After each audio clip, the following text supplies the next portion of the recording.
बिस्मिल्लाहिर्रहमानिर्रहीम।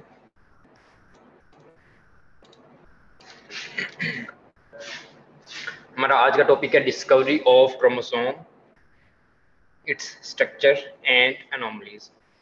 क्रोमोसोम की डिस्कवरी कब हुई, उसकी स्ट्रक्चर कैसी है और उसकी कौन कौन सी एनोमलीज हैं। ठीक है, सबसे पहले what is a chromosome. Chromosome क्या चीज़ है? Chromosome is used to refer to a nucleic acid molecule that is representative of genetic information in a virus, a bacterium, a eukaryotic cell or an organelle। ठीक है, जो chromosome है वो एक nucleic acid molecule है, ठीक है, जो कि जेनेटिक इंफॉर्मेशन को रिप्रेजेंट कर रहा होता है वायरस के अंदर, बैक्टीरिया के अंदर और यूकैरियोटिक सेल के अंदर। कैरियर ऑफ जीन और unit of heredity.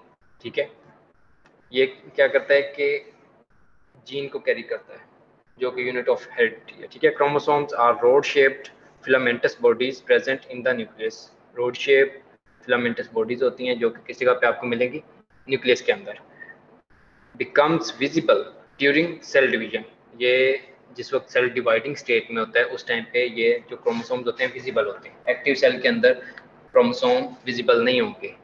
Active cell या नॉन डिवाइडिंग सेल जो होता है उसमें आपको क्रोमोसोम जो होंगे वो विजिबल नहीं मिलेंगे। ठीक है, not visible in active nucleus due to high water content. ठीक है, ज़्यादा वाटर कंटेंट होने की वजह से नॉन डिवाइडिंग सेल्स के अंदर ये आपको विजिबल नहीं मिलेंगे।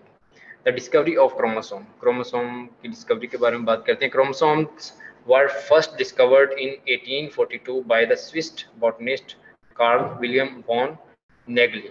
ठीक है, सबसे पहले 1842 के अंदर कार्ल विलियम वॉन नेगली ने इससे डिस्कवर किया।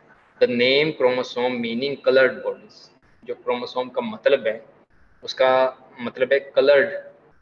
क्रोम का मतलब होता है, क्रोमो का मतलब होता है कलर, ठीक है, सोमा का मतलब होता है body, means colour body. Was coined by Edward von Beneden in 1888। 1888 में इसको नाम दिया गया क्रोमोसोम का। ठीक है, the number of human chromosome was published in 1923 by Theophilus Painter. Theophilus Painter ने सबसे पहले 1923 के अंदर क्रोमोसोम्स के नंबर को बयान किया कि ह्यूमन सेल के अंदर कितने क्रोमोसोम होते हैं। ठीक है, bye inspection through the microscope he counted 24 pairs which would mean 48 chromosomes.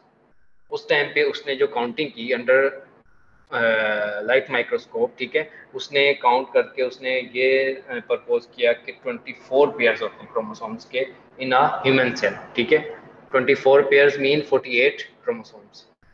His error was copied by other and it was not until 1956 that the true number 46 was determined by Indonesian born cytogeneticist Joy Hin Tiao।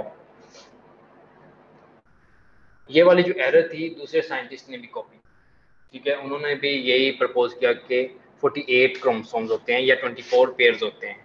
ये वाला जो सिलसिला था 1956 तक चला। ठीक है, 1956 में एक साइंटिस्ट जिसका नाम जाओ हिन ती चाओ था, ठीक है, एक इंडोनेशियन साइंटिस्ट था, उसने ये प्रपोज किया कि क्रोमोसोम के 23 पेयर्स होते हैं, यानी कि 46 क्रोमोसोम्स होते हैं। ठीक है, they were given the name chromosomes. इसको क्रोमोसोम का नाम क्यों दिया गया? Due to their marked affinity for the basic dye. Basic dye के लिए इसकी जो अफिनिटी थी उसकी वजह से, इसकी अफिनिटी अच्छी खासी होती है बेसिक डाई के लिए, जिसकी वजह से ये कलर बॉडी नजर आता है। ठीक है, इसी वजह से इसको क्रोमोसोम का नाम दिया गया। क्रोमो का मतलब होता है कलर, सोमा का मतलब बॉडी। ठीक है, their number can be counted easily only during mitotic metaphase. इनका जो नंबर है किस फेज में हम काउंट कर सकते हैं? माइटोटिक मेटाफेज के अंदर। माइटोसिस की 4 फेजेस होती हैं, उसमें से जो लास्ट फेज है जिसको मेटाफेज बोलते हैं उसमें हम इसके नंबर को काउंट कर सकते हैं, क्योंकि उस टाइम पे जो क्रोमोसोम्स होते हैं वो थिक होते हैं। ठीक है, और इजीली अंडर लाइट माइक्रोस्कोप उनको देखा जा सकता है। ठीक है, और उस टाइम पे हम उनको काउंट कर सकते हैं। Chromosomes are observable under light microscope due to coiling and super coiling. ठीक है, जो क्रोमोसोम्स होते हैं विजिबल क्यों होते हैं? क्योंकि ये एक दूसरे के ऊपर कॉइल, सुपर कॉइल होते हैं। ठीक है, जिसकी वजह से इनकी जो थिकनेस होती है वो इंक्रीज होती है। जिस वक्त थिकनेस इंक्रीज होगी तो ये इजीली विजिबल होंगे। Is that clear? यहाँ तक कोई कंफ्यूजन? समझ आ रही है? आवाज आ रही है आप लोगों को मेरी? Yes sir. यस सर, आ रही है। Structure of chromosome. Chromosomes are composed of thin threads called chromatin fibers. जो chromosomes होते हैं वो बहुत पतले थ्रेड लाइक मटेरियल से मिलकर बने होते हैं जिनको क्रोमाटिन फाइबर्स बोलते हैं, ठीक है। In non dividing eukaryotic cells the chromosomal material chromatin is amorphous and appears to be randomly dispersed in certain parts of the nucleus. जो एक नॉन डिवाइडिंग सेल होता है जिसको हम एक्टिव सेल भी बोलते हैं, ठीक है, जिस टाइम पे सेल डिवाइड नहीं हो रहा होता उस टाइम पे जो क्रोमेटिन मटेरियल होता है पूरे न्यूक्लियस के अंदर डिस्पर्स होता है, पूरे न्यूक्लियस के अंदर फैला होता है, उसके अंदर वाटर कंटेंट के अंदर वो मिक्स हुआ होता है, ठीक है। उस टाइम पे वो कंडेंस नहीं होता। कंडेंस किस टाइम पे होता है? जिस टाइम पे सेल ने डिवाइड होना होता है, ठीक है। जिस वक्त नॉन डिवाइडिंग सेल होगा उस टाइम पे वो पूरे न्यूक्लियस के अंदर उसका जो एक्वस मटेरियल होगा उसके अंदर वो डिस्पर्स्ड होगा। Chromatin consists of fibers containing protein and DNA in approximately equal masses. Chromatin fibers के पास इक्वल अमाउंट में DNA, ठीक है, और प्रोटीन्स होते हैं, ठीक है, इक्वल मैस में, ठीक है, along with a small amount of RNA, और उसके अलावा RNA का थोड़ी सी अमाउंट में। The DNA in the chromatin is very tightly associated with protein called histones. जो डीएनए होता है क्रोमेटिन मटेरियल के अंदर वो एक प्रोटीन के इर्द गिर्द लिपटा होता है, ठीक है, उस प्रोटीन को हिस्टोन प्रोटीन का नाम देते हैं, ठीक है। Which package and order the DNA into structural unit called nucleosome. वो एक पोर्शन यानी कि हिस्टोन प्रोटीन और उसके इर्द गिर्द लिपटा हुआ डीएनए, वो एक स्मॉल पोर्शन जो होगा उसको हम न्यूक्लियोसोम का नाम देते हैं। Is that clear? Histone protein और उसके इर्द गिर्द लिपटा हुआ डीएनए वो एक जो स्मॉल पोर्शन है उसको हम न्यूक्लियोसोम का नाम देते हैं। Composition of histones. Histones small proteins containing a high proportion of basic amino acids arginine and lysine. Histones जो होते हैं वो छोटे प्रोटीन्स होते हैं, ठीक है। छोटे प्रोटीन्स मतलब उनके अंदर अमीनो एसिड्स का की जो तादाद है वो कम होती है, ठीक है, और उनके अंदर जो बेसिक अमीनो एसिड्स हैं उनकी प्रोपोर्शन ज़्यादा होती है। कौन से बेसिक अमीनो एसिड्स हैं? Arginine and lysine. That facilitates binding negatively charge DNA molecule. और ये वाले जो अमीनो एसिड्स हैं ये फैसिलिटेट करेंगे कि डीएनए इनके इर्द गिर्द रैप हो जाए, ठीक है, इनके इर्द गिर्द बाइंड हो जाए। Electron microscopy revealed that chromatin fibers have a beaded appearance with the beads spaced at intervals of approximately 200 base pairs. Electron microscope के अंदर जिस वक्त डीएनए को ऑब्जर्व किया गया तो उसमें ये चीज़ सामने आई कि जो डीएनए होता है वो एक बीडीड अपीयरेंस में होता है। बीडीड अपीयरेंस होते हैं जिस तरह तस्बीह के दाने होते हैं ना, वो एक धागे में परोए हुए होते हैं। तस्बीह के दाने कभी देखे हैं आपने? तस्बीह देखी? वो उसके जो दाने होते हैं एक धागे के अंदर परोए हुए होते हैं, ठीक है। इसी तरह जो हिस्टोन प्रोटीन्स हैं वो उस दाने की तरह होंगे और उसके इर्द गिर्द डीएनए लिपटा हुआ होगा और उनके दरमियान में एक स्पेसिफिक स्पेस होगी, ठीक है। उस स्पेस को उन्होंने कहा है कि ऑलमोस्ट 200 बेस पेयर की हर बीड के दरमियान में स्पेस होगी और इसी तरह बीडीड अपीयरेंस होगी, ठीक है। क्लियर है यहाँ तक? ये देखें जब उसको अंडर इलेक्ट्रॉन माइक्रोस्कोप देखा गया तो बीडीड अपीयरेंस नजर आई, ठीक है, और इन बीड्स के दरमियान में जो स्पेस है वो ऑलमोस्ट 200 बेस पेयर्स की, यानी कि ये एक स्पेस का नाम है न्यूक्लियोसोम। अब क्या चीज़ है न्यूक्लियोसोम की? मैंने इधर भी बताया कि न्यूक्लियोसोम क्या है, अब दोबारा बताता हूँ। ये हिस्टोन प्रोटीन है, ठीक है, और इसके इर्द गिर्द ये डीएनए लिपटा हुआ है, ठीक है। एक हिस्टोन प्रोटीन और उसके इर्द गिर्द लिपटा हुआ डीएनए का जो थोड़ा सा पोर्शन है, यानी कि सिर्फ और सिर्फ इतना पोर्शन, ठीक है, इसको बोलते हैं न्यूक्लियोसोम। समझ आ गई? Histone protein and DNA around it is called nucleosome, and there is a linker DNA which will link two histone protein या two nucleosomes with each other, ठीक है। ये वाला जो दरमियान वाला पोर्शन है इसने एक न्यूक्लियोसोम को दूसरे न्यूक्लियोसोम के साथ कनेक्ट करना है। Regular spaced nucleosome consist of histone complexes bound to DNA, ठीक है। इस तरह की बीडीड अपीयरेंस होगी, जिस तरह तस्बीह के दाने जुड़े हुए होते हैं ना, इस तरह की बीडीड अपीयरेंस होगी। ये उन्होंने उसको मजीद मैग्नीफाई करके दिखाया है, ठीक है। तो ये एक वैसे बनाई की पिक्चर है, ठीक है, लेकिन इस तरह की कुछ उसकी अपीयरेंस होगी। और इनके दरमियान में जो स्पेस है वो ऑलमोस्ट कितनी होगी, हर बीट के दरमियान में 200 बेस पेयर्स की। Euchromatin and heterochromatin. यूक्रोमेटिन में न्यूक्लियोसोम का आप लोगों को मैंने आइडिया दे दिया। यूक्रोमेटिन वो स्टेट होती है जिस टाइम पे जो सेल होता है वो नॉन डिवाइडिंग स्टेट में होगा, ठीक है। जो उस नॉन डिवाइडिंग स्टेट में होगा तो उसकी जो जीन्स होंगी उसको ट्रांसक्रिप्शन उसकी की जा सकेगी, उसको कॉपी करके उसके कोड को in the form of messenger RNA हम किस जगह पे भेज सकते हैं, साइटोप्लाज्म के अंदर। साइटोप्लाज्म के अंदर उस मैसेंजर आरएनए को जो राइबोसोम्स होंगे रीड करेंगे, रीड करके उसके अकॉर्डिंगली अमीनो एसिड्स को जोड़ के प्रोटीन की सिंथेसिस करवाएंगे, ठीक है। उसको बोलते हैं यूक्रोमेटिन। हेट्रोक्रोमेटिन जो होता है कंटेंट्स डीएनए, ठीक है, उसको ट्रांसक्रिप्साइड नहीं किया जा सकता, उसके ऊपर पॉलीमरेज जो डीएनए होगा, पॉलीमरेज एंजाइम जो होगा वो उसके ऊपर एक्ट नहीं कर सकता। पॉलीमरेज एंजाइम इस जगह पे एक्ट कर सकता है, इस जगह पे नहीं कर सकता। इस टाइम पे वो कॉइलिंग फॉर्म में होगा, ठीक है, सुपर कॉइल्ड होगा, एक दूसरे के ऊपर लगे हुए होंगे। उसके बाद ये हिस्टोन प्रोटीन्स की डिफरेंट टाइप्स दी हुई हैं, ठीक है। H1 होता है, H2A है, H2B है, H4 है, H3 है, ठीक है। ये हिस्टोन की डिफरेंट टाइप्स हैं हिस्टोन प्रोटीन की। द मेजर हिस्टोन प्रोटीन्स, जो डिफरेंट मेजर हिस्टोन प्रोटीन्स हैं उसकी टाइप्स दी गई हैं, उसका आगे मोलिकुलर वेट दिया गया है, ठीक है। उसके अंदर कितने अमीनो एसिड्स होंगे वो दिए गए हैं, उसके अंदर लाइसिन और आर्जिनिन की परसेंटेज कितनी होगी वो दी गई है, ठीक है। आप लोगों ने इसे देख लेना है। Centromeres and telomeres. Centromeres and telomeres are two essential features of all eukaryotic chromosomes, ठीक है। ये दो इंपॉर्टेंट इसेंशियल फीचर्स होती हैं सब यूकैरियोटिक क्रोमोसोम्स की, ठीक है। ये पिक्चर आप लोगों को नजर आ रही है, आवाज आ रही है आप लोगों को? यस सर, नजर आ रही है। आप लोगों को ये पिक्चर नजर आ रही है? Yes sir. इसमें ये वाला जो रेड या पिंक सा जो स्पॉट है दरमियान में, इसको बोलते हैं सेंट्रोमियर, ठीक है। इस स्पॉट को बोलते हैं सेंट्रोमियर, और इसके जो टर्मिनल एंड्स हैं, ठीक है, उसको बोलते हैं telomere. C for centre, C for centromere, ठीक है। आप लोगों ने इस तरह याद रख लेना, T for telomere and T for terminal ends, ठीक है। तो टर्मिनल एंड्स जो होते हैं वहां पे जो पोर्शन है उसको टीलोमेयर का नाम देते हैं, और जो सेंटर के अंदर ये वाला डॉट है, स्पॉट है, इसको सेंट्रोमियर का नाम देते हैं, ठीक है। Each provide a unique function, for example absolutely necessary for the stability of the chromosome.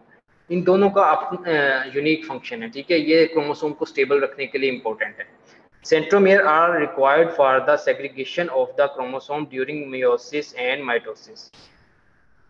जिस वक्त सेल डिवाइडिंग स्टेट में होगा, ठीक है, स्पिंडल फाइबर्स के ऊपर जो चीज जाके बाइंड होती है वो क्या चीज है, सेंट्रोमियर, ठीक है। सेंट्रोमियर से जो क्रोमोसोम है वो दो पोर्शन में डिवाइड होगा। ये वाला जो सेंट्रोमियर है ये इसको स्ट्रेट लाइन में इसको हाफ से डिवाइड करके हाफ इस साइड पे चला जाएगा, हाफ इस साइड पे चला जाएगा, ठीक है। इसने क्या करना है, क्रोमोसोम को सेग्रीगेट करने में हेल्प करना है, यानी कि हाफ इंफॉर्मेशन एक साइड पे भेज देगा, हाफ इंफॉर्मेशन दूसरे पोल पे भेज देगा, और सेल दरमियान में से डिवाइड हो जाएगा। माइटोसिस मियोसिस पढ़ा हुआ है ना पहले, थोड़ा बहुत टर्म्स की समझ आ रही है। Centromere are required for the segregation, यानी कि ये किस चीज के लिए रिक्वायर्ड है, फॉर द सेग्रीगेशन। इसने क्या करना है कि क्रोमोसोम को दो इक्वल पार्ट्स में डिवाइड करना है। हाफ पोर्शन जो होगा वो एक पूल की तरफ चला जाएगा, हाफ पोर्शन जो होगा वो दूसरे पूल की तरफ चला जाएगा, ठीक है। दोनों तरफ उसकी हाफ हाफ इंफॉर्मेशन चली गई, यानी कि हाफ इस तरफ चलेगी, हाफ इस तरफ चलेगी, ठीक है, और सेल जो होगा इस तरह डिवाइड होगा। Telomere provides terminal stability. जो टीलोमेयर होता है टर्मिनल पे होता है, T for telomere, T for terminal.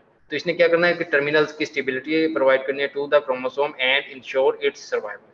Human chromosome includes both metacentric and acrocentric chromosomes but no telocentric. Humans के अंदर मेटासेंट्रिक क्रोमोसोम्स भी आपको मिलेंगे और टीलोसेंट्रिक क्रोमोसोम्स भी आपको मिलेंगे, लेकिन मेटासेंट्रिक और एक्रोसेंट्रिक क्रोमोसोम्स मिलेंगे बट नो टीलोसेंट्रिक क्रोमोसोम, ठीक है। ये वाला जो जिसका जो टीलोमेयर है बिल्कुल मिड के अंदर होगा उसको बोलते हैं मेटासेंट्रिक, ठीक है। थोड़ा सा मिड से अवे होगा उसको हम बोलते हैं सब मेटासेंट्रिक, मिड से और ज्यादा अवे होगा और टर्मिनल्स के नजदीक होगा, उसको हम बोलते हैं एक्रोसेंट्रिक। ठीक है, बिल्कुल तकरीबन एट टर्मिनल्स पे होगा, ठीक है, ऑलमोस्ट एट टर्मिनल पे होगा, उसको हम बोलते हैं टीलोसेंट्रिक। ह्यूमंस के अंदर टीलोसेंट्रिक क्रोमोसोम नहीं होते, ठीक है, ह्यूमन के अंदर कौन से होते हैं, मेटासेंट्रिक और acrocentric. Is that clear? Chromosomes की यस ये सर। वाली टाइप है, टीलोसेंट्रिक क्या होता है, मेटासेंट्रिक क्या होता है, सब मेटासेंट्रिक क्या है, एक्रोसेंट्रिक क्या है, समझ आ गई इनकी? Yes sir. Chromosomes may differ in the composition of the centromere. Centromere की composition की वजह से differ हो सकते हैं. The place on the chromosome where spindle fibers are attached during cell division. यानी कि ये वाला जो centromere है ये उन spindle fibers के ऊपर जाके attach होगा, ठीक है, during cell division. The centromere is near the middle. The chromosome is metacentric. The centromere is towards one end. The chromosome is acrocentric और सब मेटासेंट्रिक, ठीक है ना, यानी कि मिड से अवे होता जाएगा तो या तो वो सब मेटासेंट्रिक हो सकता है या एक्रोसेंट्रिक हो सकता है। The centromere is very near the end, the chromosome is telocentric. अगर सेंट्रोमियर जो होगा वो ऑलमोस्ट एंड पे होगा तो उसको टीलोसेंट्रिक का नाम देते हैं। Is that clear? Yes sir. Telomere, the two ends of a chromosome are known as telomere. जो इसके एंड्स होते हैं, ठीक है, टर्मिनल एंड्स होते हैं, उनको हम टीलोमेयर का नाम देते हैं। They are required for the replication and stability of the chromosome. ये क्रोमोसोम ड्यूरिंग रेप्लिकेशन उसको स्टेबल रखने के लिए इंपॉर्टेंट है। व्हेन टीलोमर्स आर डैमेज्ड और removed due to chromosome breakage, जिस वक्त क्रोमोसोम किसी भी वजह से डैमेज होगा या टीलोमर किसी भी वजह से रिमूव होगा, ठीक है ना, उस टाइम पे क्या होगा, the damaged chromosome ends can readily fuse और unite with broken ends of the other chromosome. ये वाले जो डैमेज्ड एंड होंगे ये जाके किसी और क्रोमोसोम के साथ मिल सकते हैं, ठीक है। तो इस तरह क्या होगा, ट्रांसलोकेशन हो सकती है, ठीक है, ट्रांसलोकेशन हो सकती है, रिंग क्रोमोसोम फॉर्मेशन हो सकती है, जिसकी वजह जिसको हम बोलते हैं कि म्यूटेटेड जीन, इसके जो जीन है उसमें म्यूटेशन हो गई। जीन म्यूटेशन का नाम सुना हुआ है? वो किस तरह होगा, जिस वक्त पोर्शन टूट जाएगा तो उसकी जो सीक्वेंस होगी वो खराब हो जाएगी। जिस जगह पे थायमीन, एडेनिन, गोवानिन, यूरासिल इस तरह आनी थी, उस जगह पे पहले में भी गोवानिन आ जाए थायमीन की जगह पे, में भी गोवानिन की जगह पे साइटोसिन आ जाए, ठीक है। इस तरह जो उस सीक्वेंस होगी वो चेंज हो जाएगी। क्यों? वहां पे जो उसका अपना पोर्शन था वो टूट के वो किसी और जगह पे चला गया। Is that clear? तो टेलोमर जब तक रहेगा वो किसी यानी कि क्रोमोसोम किसी दूसरे क्रोमोसोम के साथ मिलने नहीं देगा। जब टेलोमर किसी भी वजह से डैमेज हो गया, टूट गया, तो उस वजह से क्रोमोसोम किसी दूसरे डैमेज क्रोमोसोम के साथ जाके फ्यूज हो सकता है, जुड़ सकता है, ठीक है। Telomere repeat sequence, telomere have been isolated and characterised from several species. Several species में जो टेलोमर है उसकी जो सीक्वेंस है वो डिफरेंट है। ह्यूमंस के अंदर जो सीक्वेंस है वो क्या है, TTA-GGG, ठीक है, T फॉर थायमीन, ठीक है, A for adenine, G for guanine. नाम पता है ना, ये वाले सुने हुए पहले। उसके बाद है सब टेलोमर्स, वो पोर्शन जो कि सेंट्रोमेयर और टेलोमेयर के दरमियान होता है। सेंट्रोमेयर और टेलोमेयर के दरमियान, ये वाला सेंट्रोमेयर था, ठीक है ना, और ये वाला जो इसका टर्मिनल एंड टेलोमेयर था, इसके दरमियान वाला जो पोर्शन है इसको बोलते हैं सब telomere. The chromosome region between the centromere and telomere consist of 8,000 to 300,000 bases.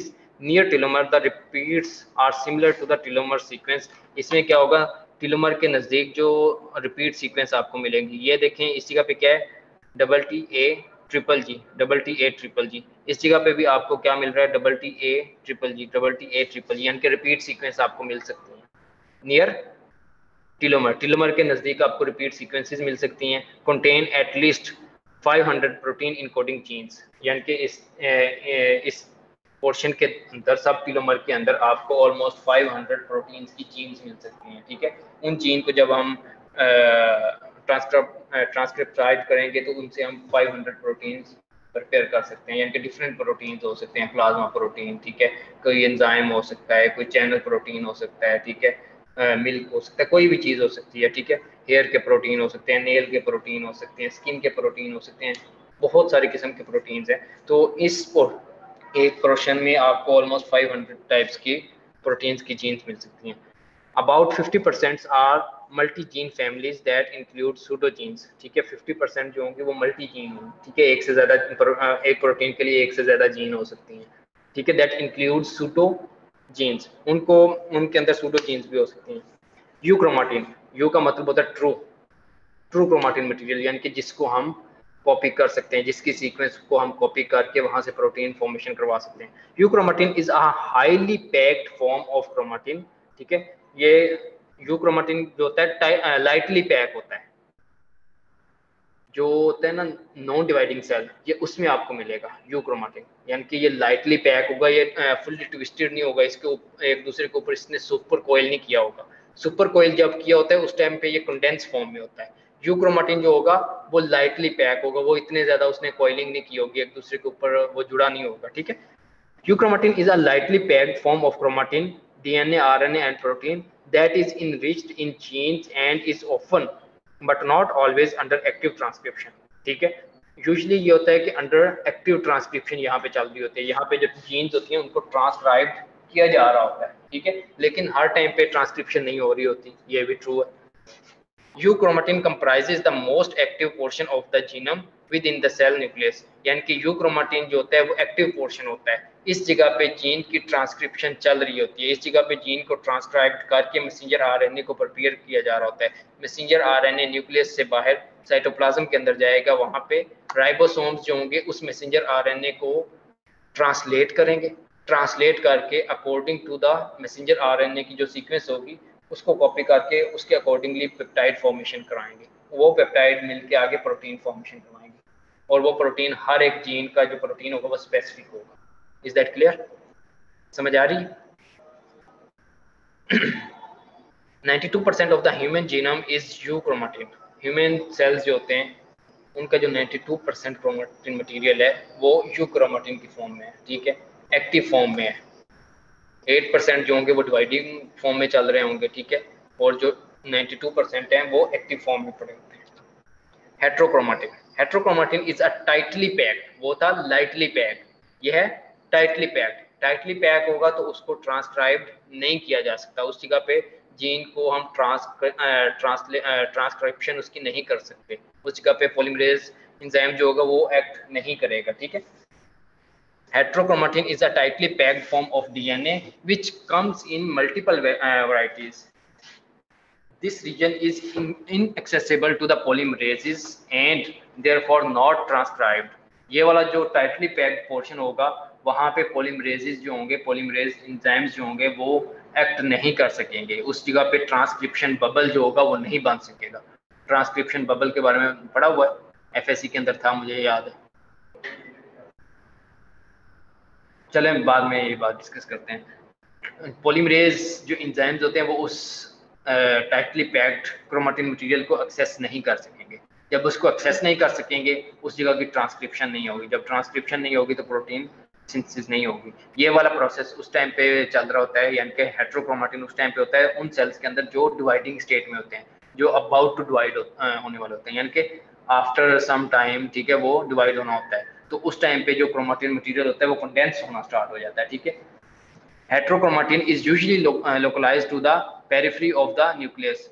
जो अगर नॉर्मल सेल के अंदर, एक्टिव सेल के अंदर हेट्रोक्रोमाटिन की बात करेंगे वो आपको पेरिफेरी के अंदर मिलेगा, ठीक है। न्यूक्लियस का जो पेरिफेरल पार्ट होगा ना, यानी कि न्यूक्लियस का या तो सेंट्रल पार्ट हो सकता है या उसका पेरिफेरल पार्ट हो सकता है, ठीक है।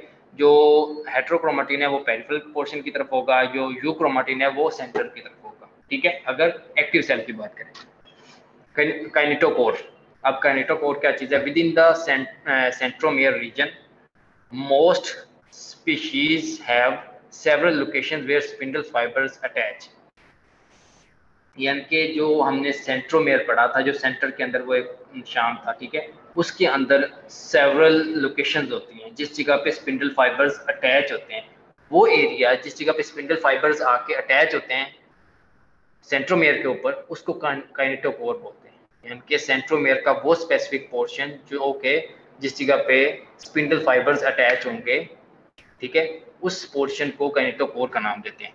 These sites consist of DNA as well as protein, ये वाली जो साइट होगी वहां पे डीएनए भी होगा और प्रोटीन भी होगा। The actual location where the attachment occurs is called kinetochore, यानी कि स्पिंडल फाइबर्स जिस जगह पे सेंट्रोमेयर के ऊपर अटैच होते हैं उस लोकेशन को काइनेटोकोर का नाम देते हैं। Is that clear? The DNA sequence within these region is called centromeric DNA. ठीक है, इस जगह पे जो डीएनए की सीक्वेंस होगी उसको सेंट्रोमेरिक डीएनए का नाम देते हैं। Chromosome size, remarkable variation depending upon the stages of the cell division, यानी कि क्रोमोसोम का जो साइज है वो वेरी करता है, वो डिफर होता है। ठीक है, डिपेंड करता है कि सेल किस स्टेट में है। अगर डिवाइडिंग स्टेट में है तो डिवाइडिंग स्टेट में आगे किस फेज के अंदर है। ठीक है, डिवाइडिंग सेल की भी आगे डिफरेंट फेजेस हैं। ठीक है, इंटरफेज, प्रोफेज, एनाफेज और metaphase. Interphase, chromosomes are longest and thinnest. जो फर्स्ट फेज है उसके अंदर जो क्रोमोसोम्स होंगे, एक तो उनका जो लेंथ होगी सबसे ज्यादा होगी और उसके अलावा थिनेस्ट होंगे, सबसे बारीक इस फेज के अंदर आपको मिलेंगे। Prophase, there is a progressive decrease in their length accompanied with an increase in the thickness. Prophase के अंदर क्या होगा कि उनकी जो लेंथ होगी वो डिक्रीज होगी और उनकी थिकनेस इंक्रीज होना स्टार्ट हो जाएगी। ठीक है ना, एज कंपेयर टू इंटरफेज उसकी लेंथ डिक्रीज हो जाएगी और उसकी थिकनेस जो होगी वो इंक्रीज हो जाएगी। Anaphase, chromosomes are smallest. Anaphase के अंदर जो क्रोमोसोम्स का साइज होगा सबसे छोटा होगा। Metaphase, chromosomes are most easily observed and studied during metaphase when they are very thick, wide, short and well spread in the cell। ठीक है, मेटाफेज के अंदर जो क्रोमोसोम्स का साइज होगा सबसे ज्यादा थिक होता है, यानी कि चारों फेजेस में से मेटाफेज के अंदर क्रोमोसोम्स फुल्ली थिक होते हैं।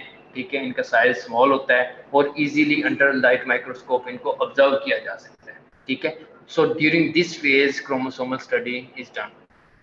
Therefore, chromosomes measurements are generally taken during the mitotic metaphase। तो mitotic division की जो metaphase स्टेज है उस स्टेज के दरमियान इसकी मेजरमेंट्स ली जाती हैं chromosomes. Is that clear?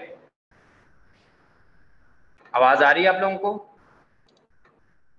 Yes sir, आ रही है। ठीक हो गया। उसके बाद है number of chromosomes.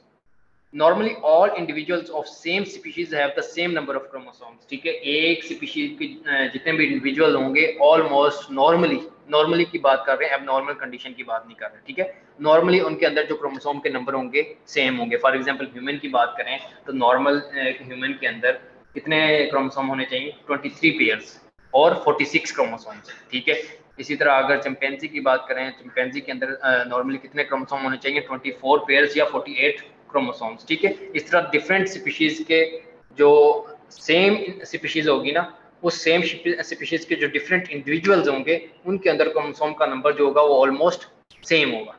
Closely related species usually have similar chromosome number. Presence of a whole set of chromosome is called euploidy. यानी कि अगर ह्यूमन की बात करें, ह्यूमन के अंदर अगर किसी ह्यूमन की स्टडी की जा रही है, ह्यूमन सेल की स्टडी की जा रही है, उसके अंदर क्रोमोसोम का नंबर 23 पेयर्स हैं, यानी कि 46 नॉर्मल क्रोमोसोम है, उस कंडीशन को यूप्लॉइडी का नाम देते हैं। यूप्लॉइडी मीन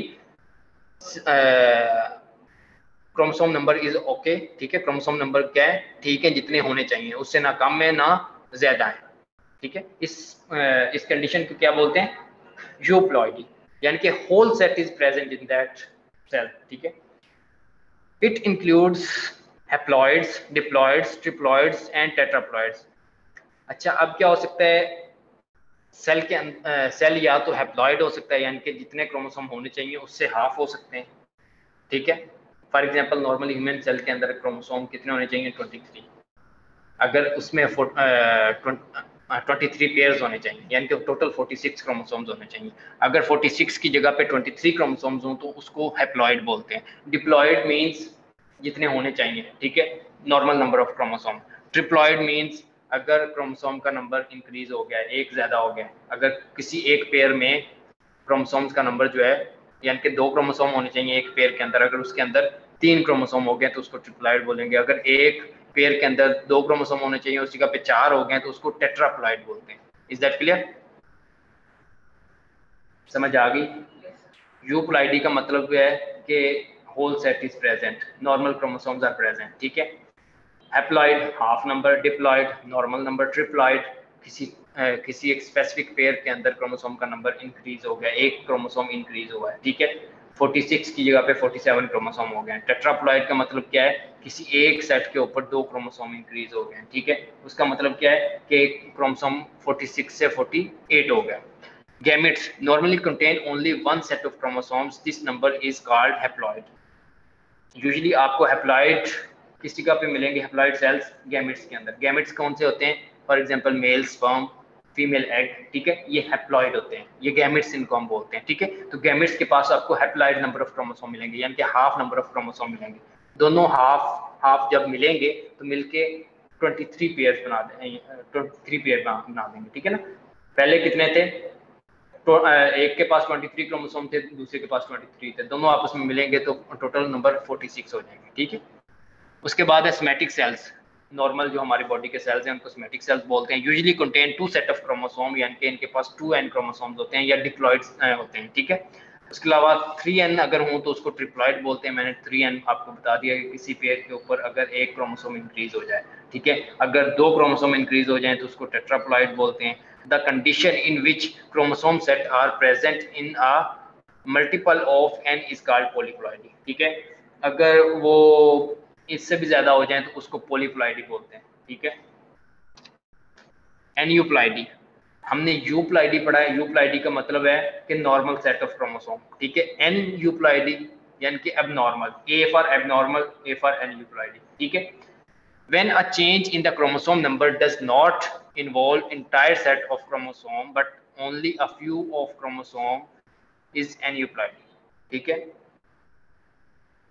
ये वाला था कि अगर उसने टोटल नंबर ऑफ क्रोमोसोम्स में चेंजिंग लेके आया, अगर एक सेट के ऊपर अगर आपको एबनॉर्मेलिटी मिल रही है, एक सेट ऑफ क्रोमोसोम के ऊपर आपको चेंजिंग मिल रही है, तो उसको बोलते हैं एनयूप्लॉइडी। किसी specific, for example chromosome number pair number 22 जो है या 21 जो है, उसके ऊपर एक क्रोमोसोम का इजाफा हो गया, ठीक है, या पेयर नंबर 23 है, उसके अंदर एक क्रोमोसोम का एक क्रोमोसोम की कमी हो गई है, या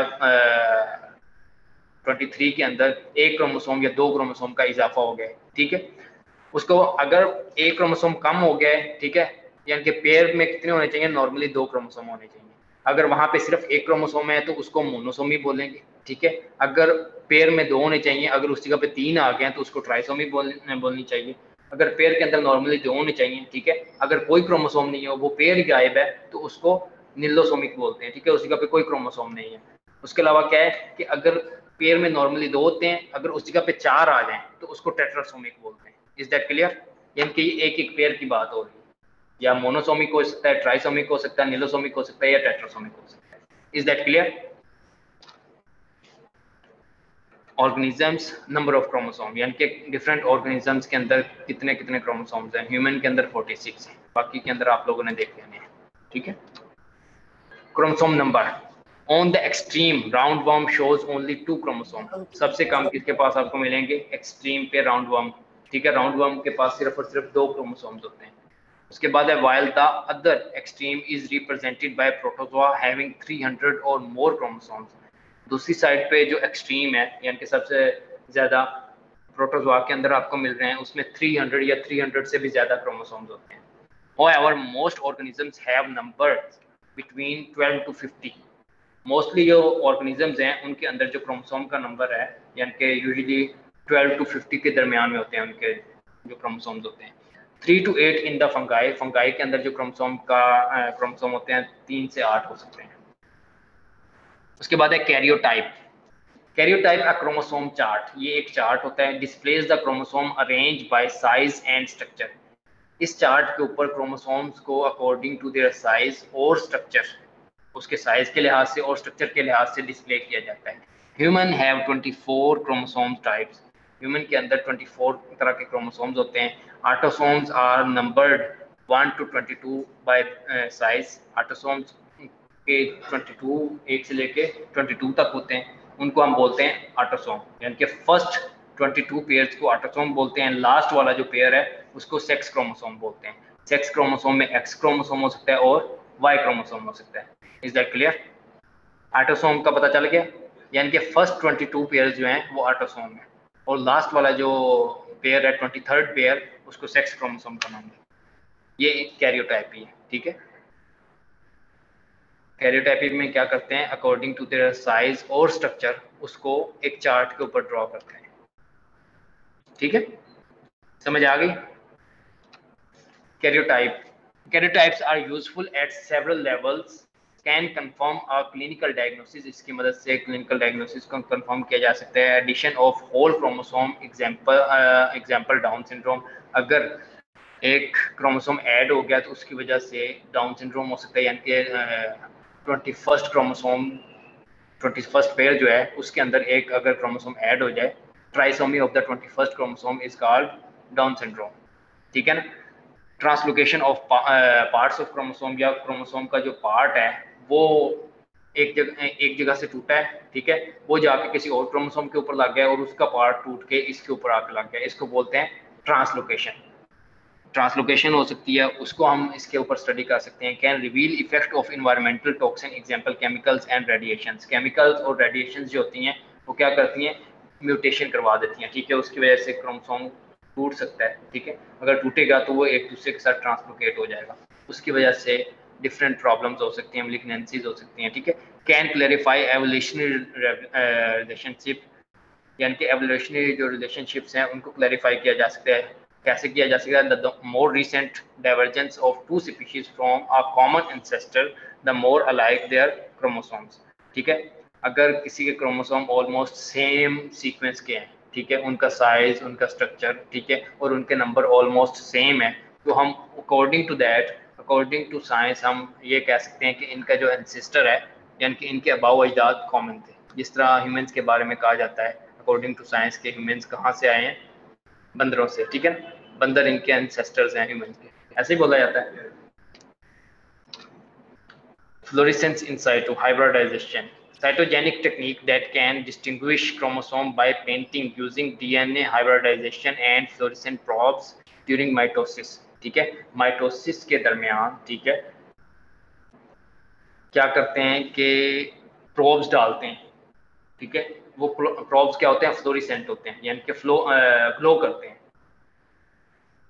उन प्रोब्स की डिफरेंट सीक्वेंसेस होती हैं, ठीक है ना, जैसे साइटोसिन के लिए गुवानिन, ठीक है, एडेनिन के लिए थायमिन, उसी तरह उनके ऊपर सीक्वेंसेस ऐड की जाती हैं, और जब उनको उसके ऊपर डाला जाता है तो वो अपनी अपनी जगह पे जाके जुड़ जाते हैं, जिस जिस सीक्वेंस के साथ होते हैं उस सीक्वेंस के साथ जाके जुड़ जाएंगे। जब उस जगह पे जाके जुड़ जाएंगे तो उनके ऊपर डिफरेंट कलर्स होते हैं, तो जब उनको स्टडी किया जाता है तो वो अपनी अपनी जगह पे इल्यूमिनेट करेंगे, जिस जिस जगह पे जुड़े होंगे उस जगह पे इल्यूमिनेट होंगे, यानी कि उस जगह पे वो ग्लो करेंगे। जिस वक्त वो उस जगह पे ग्लो करेंगे तो हम उसको स्टडी करेंगे। ये देखिए कलरफुल क्रोमोसोम्स नजर आ रहे हैं ना, ये क्या है कि हमने फ्लोरेसेंट जो मटेरियल दिया है, प्रोब्स दिए हैं, वो जाके अपनी अपनी जगह पे जुड़ गए, ठीक है, अपने अपना जो उनके बेस पेयर थे उनके साथ जुड़ेंगे, जब उस जगह पे जाके जुड़ेंगे तो उस जगह पे जाके ग्लो करेंगे और उससे क्या होगा, स्टडी में आसानी होगी, ठीक है, इसको बोलते हैं फ्लोरेसेंस इन साइटो हाइब्रिडाइजेशन। ये किस टाइम पे हम करते हैं, माइटोसिस के दरमियान, जैसे कि हमने पहले बोला है कि माइटोसिस की जो मेटाफेज है, लास्ट स्टेज है, उसके उस टाइम पे जो क्रोमोसोम होते हैं सबसे ज्यादा थिक होते हैं, ठीक है। Fluorescent probes that bind to only those parts of the chromosome with a high degree of sequence complementarity, यानी कि जिस जगह पे उनकी जो सीक्वेंस जो है आपस में एक दूसरे के साथ कंप्लीमेंट होगी, ठीक है, एक दूसरे के साथ मैच कर रही होगी, वो उस जगह पे जाके जुड़ जाएंगे, तो अकॉर्डिंगली हम फिर उसको बताएंगे कि फ्लां जीन फ्लां क्रोमोसोम के ऊपर एग्जिस्ट करती है, ठीक है, फ्लां जीन जो है वो फ्लां क्रोमोसोम के फ्लां लिम्ब के ऊपर एग्जिस्ट करती है। अच्छा, क्रोमोसोमल एबनॉर्मेलिटीज हैं, उसके बाद a karyotype may be abnormal in two ways. Karyotype जो है वो एबनॉर्मल कैसे हो सकती है, इन क्रोमोसोम नंबर, या तो क्रोमोसोम के जो नंबर हैं वो डिफरेंट हो सकते हैं, 23 की जगह पे 46 की जगह पे 45 हो जाएं, या 46 की जगह पे 47 हो जाएं, 46 की जगह पे 48 49 50 हो जाएं, ठीक है। अब नॉर्मल इन स्ट्रक्चर या उनकी स्ट्रक्चर डिफरेंट हो सकती है। अब normal chromosomes account for at least 50% of the spontaneous abortion. अगर फीटस का जो क्रोमोसोमल अबनॉर्मेलिटीज हैं फीटस के अंदर, ठीक है, तो ऑलमोस्ट 50% स्पॉन्टेनियसली अबॉर्ट हो जाते हैं, खुद ब खुद अबॉर्शन हो जाता है, ठीक है। अगर क्रोमोसोमल एबनॉर्मेलिटी हो तो स्पॉन्टेनियस अबॉर्शन हो जाता है, खुद ब खुद अबॉर्ट हो जाते हैं, जो फीटस होगा वो खुद ब खुद अबॉर्ट हो जाएगा।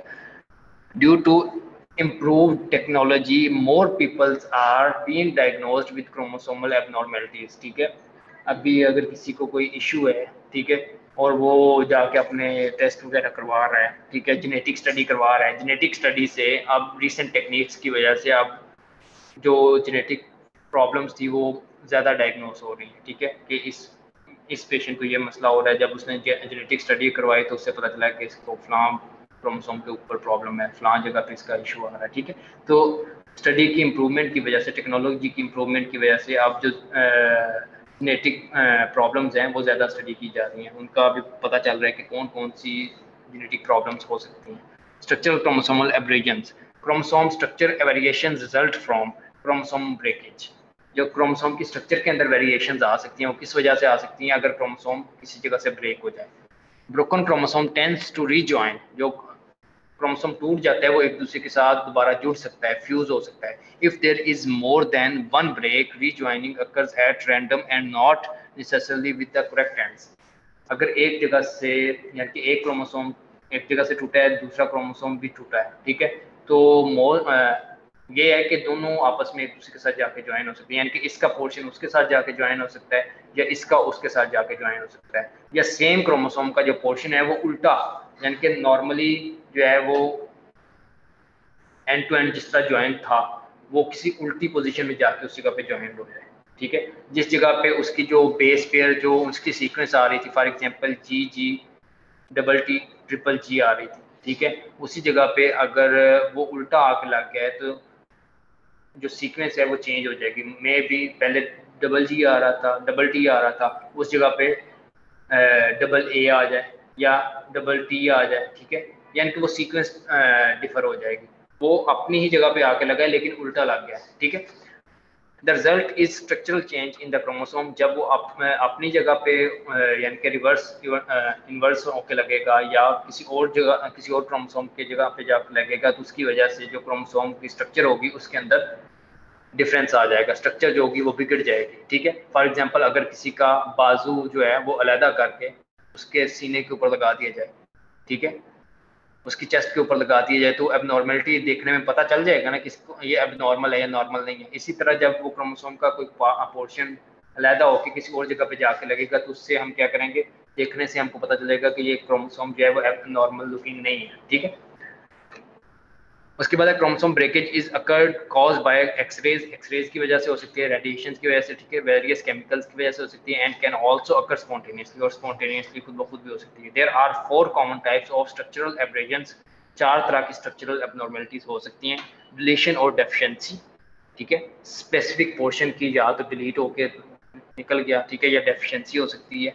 डुप्लीकेशन और रिपीट, एक ही पोर्शन 2 दफ़ा यानी कि रिपीट हो सकता है। उसके अलावा इन्वर्जन, एक पोर्शन टूटा उल्टा जुड़ गया, ठीक है, इन्वर्जन हो सकती है। ट्रांसलोकेशन, दो जगह पे क्रोमोसोम यानी कि 2 क्रोमोसोम के जो डिफरेंट पोर्शन थे वो टूटे और उन्होंने अपनी जगह तब्दील कर दी, उसको बोलते हैं ट्रांसलोकेशन। समझ आ रही है यहाँ तक? कोई कंफ्यूजन है किसी को? आवाज आ रही है आप लोगों को मेरी? यस सर, आ रही है। Yes sir. क्रोमोसोमल एबनॉर्मेलिटीज का ये चार्ट दिया गया है, कौन कौन सी एबनॉर्मेलिटी होती हैं और उनकी डेफिनेशन क्या है। पॉलीप्लॉइडी, एक्स्ट्रा क्रोमोसोम सेट, ठीक है, पॉलीप्लॉइडी में क्या होगा, क्रोमोसोम का एक्स्ट्रा सेट होगा। एनियोप्लॉइडी, एन एक्स्ट्रा और मिसिंग क्रोमोसोम, यानी कि किसी भी पेयर के ऊपर या तो कोई एक्स्ट्रा क्रोमोसोम आके जुड़ गया या वहां से उस पेयर का अपना क्रोमोसोम कहीं मिस हो गया, ठीक है, उसको एनियोप्लॉइडी बोलते हैं। Monosomy, one chromosome is absent. Trisomy, one chromosome, one extra chromosome is present. Deletion, part of the chromosome is missing, यानी कि क्रोमोसोम है लेकिन उसका कोई छोटा सा एक पोर्शन जो है वो मिस हो गया, यानी कि कहीं निकल गया। Duplication, part of a chromosome present twice, कोई सिमिलर पार्ट 2 दफ़ा अगर प्रेजेंट हो तो। उसके बाद है translocation, 2 chromosome join long arms और एक्सचेंज पार्ट्स, ठीक है। इन्वर्जन क्या है, सेगमेंट ऑफ क्रोमोसोम रिवर्स्ड, कोई क्रोमोसोम का स्पेसिफिक सेगमेंट जो है वो टूट के रिवर्स होके उसी जगह पे जुड़ गया। Isochromosomes, a chromosome with identical arm, एक ही क्रोमोसोम के ऊपर दो सिमिलर आर्म्स अगर लगे हुए हैं, ठीक है। उसके बाद है ring chromosome, a chromosome that forms a ring due to deletion in telomere which cause end to end adherence. यानी कि टेलोमर का आपको मैंने पहले बताया कि इसने क्रोमोसोम को स्टेबल रखना होता है। जिस वक्त टेलोमर अलहदा होगा तो वो ऊपर वाला जो पोर्शन है, यानी कि टेलोमर के अलहदा होने के बाद जो पोर्शन बच गया है वो किसी न किसी जगह पे जाके जुड़ जाएगा। अगर वो अपने ही ऊपर किसी जगह पे आके जुड़ गया तो वो एक रिंग फॉर्म बना देगा, यानी कि एक राउंडेड से एक रिंग बना देगा, उसको रिंग क्रोमोसोम का नाम देते हैं। Is that clear? Yes sir. कोई ऐसी टर्म है जिसकी समझ ना आई हो, मैं उससे दोबारा एक्सप्लेन कर दूं? नो सर, समझ आ रहा है sir. Consider a normal chromosome with gene in alphabetically order. एक नॉर्मल क्रोमोसोम के अंदर जो जीन्स होती हैं वो अल्फाबेटिकली इस ऑर्डर यानी कि अल्फाबेटिक ऑर्डर्स में हो सकती हैं, A B C D E F G H I, ठीक है। डिलीशन, अगर कोई स्पेसिफिक पार्ट डिलीट हो गया तो उसकी वजह से वो जो पोर्शन होगा वो वहाँ से निकल जाएगा। तो ये वाली जो एक अल्फाबेटिकल अरेंजमेंट थी वो यानी कि इफेक्ट होगी। Part of chromosome has been removed, यानी कि एक पार्ट जो है वो रिमूव हो गया, उसकी वजह से ए बी सी, उस आगे देखें डी ई एफ जो है वो मिसिंग है, यानी कि ये पार्ट जो है दरमियान में से डिलीट हो गया। उसके आगे जो पार्ट है जी एच आई वो अभी दरमियान में है, यानी कि ये वाला इतना जो पोर्शन था ये डिलीट हो गया, डी ई एफ, ठीक है। डुप्लीकेशन का क्या मतलब है कि एक ही पोर्शन दो दफ़ा रिपीट हो गया। Part of the chromosome is duplicated, A B C D E F, आगे फिर डी ई एफ है जी एच आई, यानी कि डी ई एफ जो है वो दो दफ़ा रिपीट हो गया, ठीक है, डुप्लीकेट है। इन्वर्जन का क्या मतलब है कि कोई पोर्शन उल्टा होके जुड़ गया, ठीक है, रिवर्स हो गया। Part of chromosome has been reinserted in reverse order, ठीक है, रिवर्स ऑर्डर में जुड़ गया, ए बी सी डी, उसके बाद सी की जगह, सी के बाद इधर डी आना चाहिए था, ठीक है, लेकिन हुआ क्या है कि ये इन्वर्स हो गया, डी के बाद एफ आ रहा है, उसके बाद ई, उसके बाद डी। इन्वर्जन आप लोगों को समझ आ रही है? यानी कि डी इस जगह पे होना चाहिए था एफ की जगह पे, ठीक है। हुआ क्या है, ये उल्टा हो गया, जी एच आई। टर्म्स की समझ आ रही है? बड़ा इजीली करके एक्सप्लेन किया गया है। समझ आ रही है या नहीं आ रही? सर आ रही है समझ। उसके बाद है ट्रांसलोकेशन, किसी पोर्शन का एक अपनी यानी कि दो डिफरेंट पोर्शंस का अपनी जगह तब्दील करना। Parts of two non homologous chromosomes are joint, यानी कि इसमें दो नॉन होमोलोगस क्रोमोसोम्स के जो पार्ट्स होंगे वो आपस में ज्वाइन होंगे। If one normal chromosome is A B C D E F G H I and other chromosome is U V W X Y Z, यानी कि ये दो क्रोमोसोम्स की सीक्वेंसेस दी गई हैं, ठीक है। Then a translocation between them would be A B C D E F, ठीक है, ऊपर से X Y Z, यानी कि इसका ये पोर्शन, ठीक है, और इसका G H I ये पोर्शन, ये दोनों आपस में एक्सचेंज हो गए। X Y Z जाके इस जगह पे ऊपर लग जाएगा, ठीक है, ये देखिए X Y Z जाके इसके बाद लग गया, और जो G H I था वो इसके X Y Z की जगह पे आ गया। इन्होंने क्या किया, अपनी जगह रिप्लेस कर दी। इसको क्या बोलते हैं, translocation. Is that clear? Yes sir.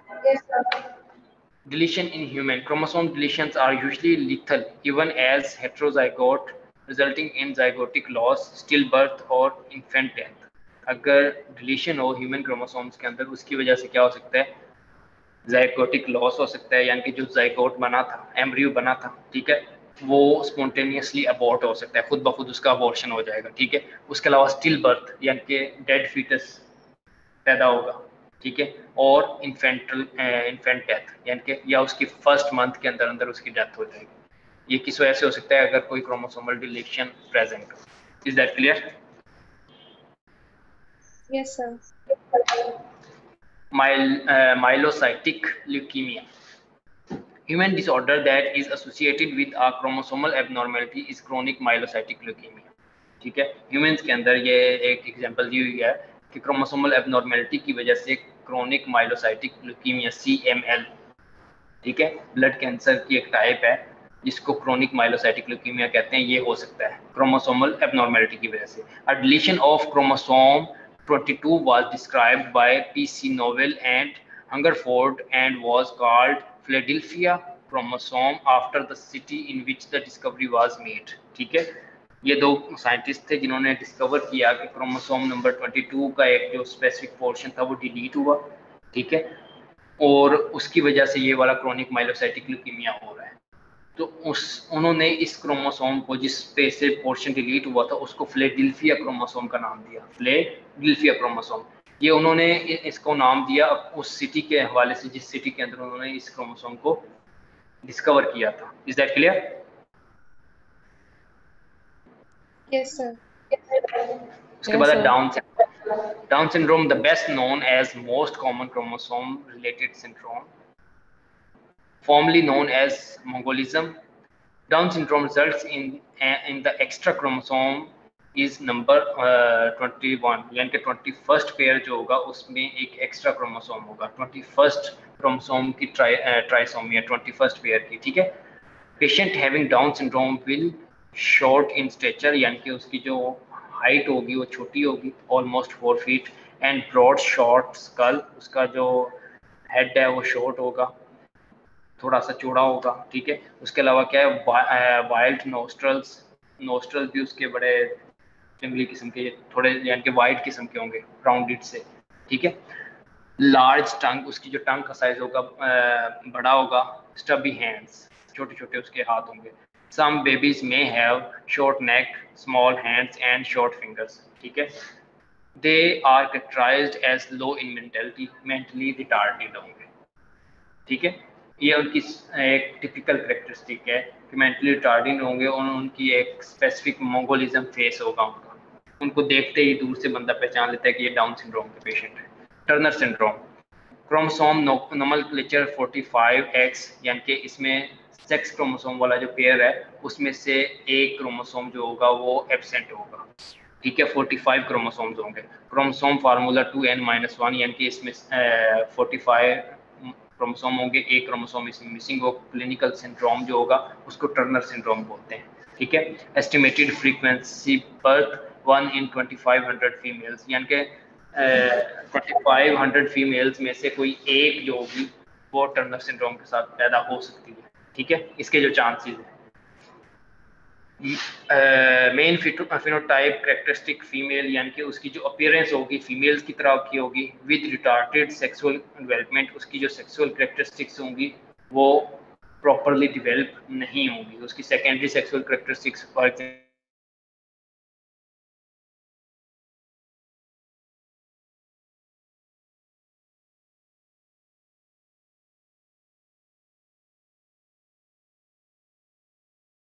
Sexual characteristics हैं वो प्रॉपरली डेवलप नहीं होंगी। यूजुअली स्टेरॉयल होगी, यानी कि प्रेग्नेंट नहीं हो सकेगी, ठीक है। स्क्रीन शेयर नहीं हो रही।